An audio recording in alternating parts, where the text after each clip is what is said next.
Hello hello जय जगन्नाथ सांग मैंने ये आप मोर थाली सजा देखिए तो जानी सारे जे मुझे को ब्लॉग करने चाहिए आज्ञा हाँ सावित्री स्पेशल ब्लॉग आपण मानी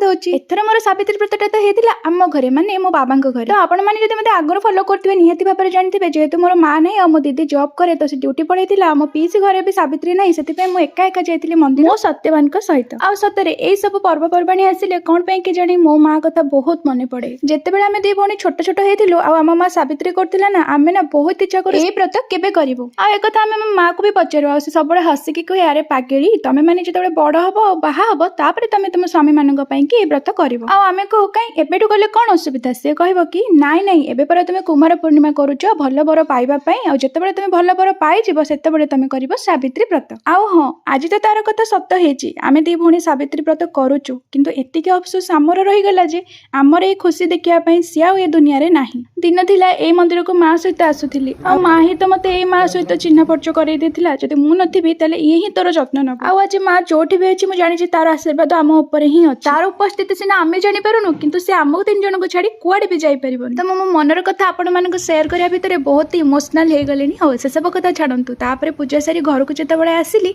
एठी आसी कि ठाकुरंग मुंडिया मारी मो माँ आगे मुंडिया मारिली आ तापरे जाइतिली मो बापांकटु आशीर्वाद नबा जहां को आमे तिन्नी भाई भौणी स्नेह रे डाकू भाईना सावित्री शॉपिंग ब्लॉग रे मु आपनको कहितली को साड़ी किनिले देखिबे बोली किंतु जो साड़ी मो सेटु किनितली सेटा मु आज पिंधि नथि किंतु एटा भी मोर नुवा साड़ी केमति लागुची मते कमेंट रे निश्चिंत जणाइबे आ मो स्वामी को आशीर्वाद दियंतु से बहुत बड़ मनीष होंतु आ तांको दीर्घायु करंतु आ आमादे जणको आपण मानक आशीर्वाद त निहाती दरकार आपण मानक भल पाइबा रहिले त मांगको पड़ी परिबो त डेरी न करी मो चैनल को सब्सक्राइब करंतु।